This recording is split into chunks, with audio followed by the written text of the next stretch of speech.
আজকের রান্না আলু ফুলকপি দিয়ে ছোট চারা পোনা মাছের ঝোল, তাতে লেবু লঙ্কা দিয়ে খেতে এই রান্নাটা ভীষণই ভালো লাগে।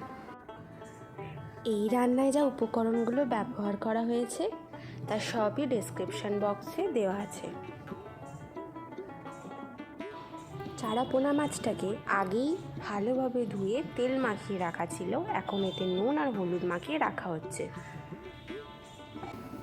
কড়ার মধ্যে পরিমাণ মতো সর্ষের তেল দিয়ে তেলটাকে ভালোভাবে গরম করে নিয়ে তার মধ্যে একের পর এক আলু ও ফুলকপিগুলোকে ভেজে তুলে রাখা হলো।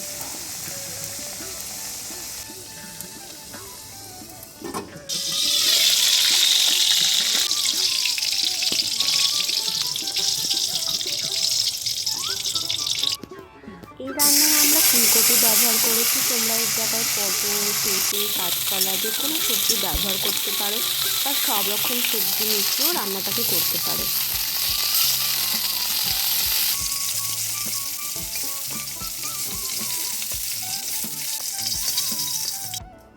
এবার এই মাছটাকে ভালোভাবে ভেজে নিতে হবে।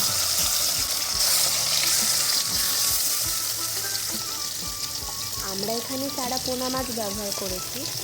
এখানে চারা পোনার জায়গায় বাটা মাছ বা বড় কাতলা, রুই, মৃগেল, কালবোস যে কোনো এরকম ধরনের মাছই ব্যবহার করা যেতে পারে। রান্নাটা ততটাই সুস্বাদু হবে। মিষ্টি জলের মাছে এই রান্নাটা খুব ভালো হয়। কড়াই অবশিষ্ট তেলের মধ্যে শুকনো লঙ্কা, একটু পাঁচফোড়ন আর তেজপাতা দিয়ে দেওয়া হলো। এবার একের পর এক প্রথমে কুচো টমেটো, তারপরে দুটো কাঁচা লঙ্কা, সাথে জিরে গুঁড়ো, ধনে গুঁড়ো, গোলমরিচ গুঁড়ো আর হলুদ গুঁড়ো দিয়ে দেওয়া হলো। সাথে দিয়ে দেওয়া হলো সামান্য পরিমাণ গুড় আর শুকনো লঙ্কা গুঁড়ো। এবার এতে আগে থেকে কাঁচা লঙ্কার আদা একসাথে বেটে রাখা হয়েছিল সেটা দিয়ে দেওয়া হলো। মশলাটা যাতে পুড়ে না যায় তাই সামান্য পরিমাণ জল এতে দিয়ে দেওয়া হলো। এবার ভালোভাবে সময় নিয়ে ধীর আঁচে মশলাটাকে কষতে হবে। এখানে মশলা কষার সময় কোনো তেল বেরোবে না, কারণ তেলটা অনেকটাই কম ব্যবহার করা হয়েছে।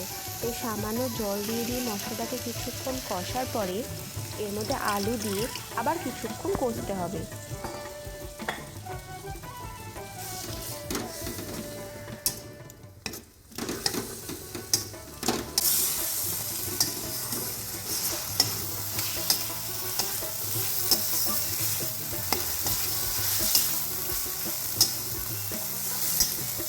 এবার এতে পরিমাণ মতো জল দিয়ে দেওয়া হলো। এবার এতে স্বাদ মতো নুন দিয়ে দেওয়া হলো।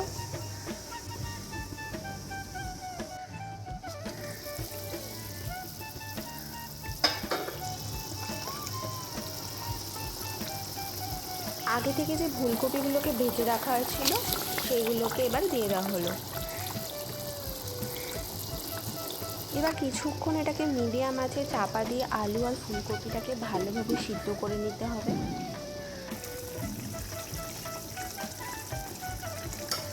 ফুলকপি আলুগুলো যখন ভালোভাবে সিদ্ধ হয়ে যাবে তখন আগে থেকেই ভেজে রাখা মাছগুলোকে ঝোলের মধ্যে দিয়ে দিতে হবে।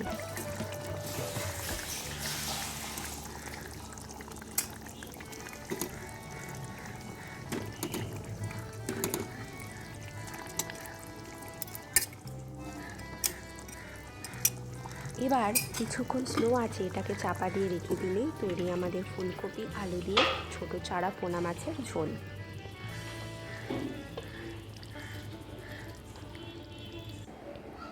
এই রান্নাটা বাঙালির অতি প্রচলিত একটা রান্না, যেটা প্রত্যেকটা বাড়িতেই বানানো হয়ে থাকে আর সেই বানানোটার নিজস্ব বৈশিষ্ট্য রয়েছে।